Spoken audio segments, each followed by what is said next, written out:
عالمی ایٹمی توانائی ایجنسی نے ایران کے زیر تعمیر جوہری پلانٹ پر حملے کی تحقیقات شروع کر دیں۔ عالمی ایٹمی ایجنسی کے مطابق دار خوین پلانٹ کی تعمیر انتہائی ابتدائی مراحل میں تھی اور آخری معائنے کے وقت وہاں کوئی جوہری مواد نہیں تھا۔ ایران کی مہر نیوز ایجنسی کی رپورٹ کے مطابق ایران کی جوہری توانائی کی تنظیم نے دار خوین میں زیر تعمیر جوہری بجلی گھر کی جگہ پر امریکی حملے کی مذمت کی ہے۔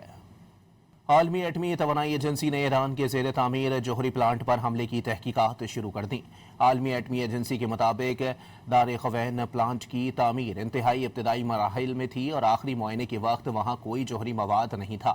ایران کی مہر نیوز ایجنسی کی رپورٹ کے مطابق ایران کی جوہری توانائی کی تنظیم نے دار خوین میں زیر تعمیر جوہری بجلی گھر کی جگہ پر امریکی حملے کی مذمت کی ہے۔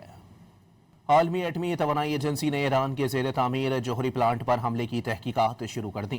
عالمی ایٹمی ایجنسی کے مطابق دار خوین پلانٹ کی تعمیر انتہائی ابتدائی مراحل میں تھی اور آخری معائنے کے وقت وہاں کوئی جوہری مواد نہیں تھا۔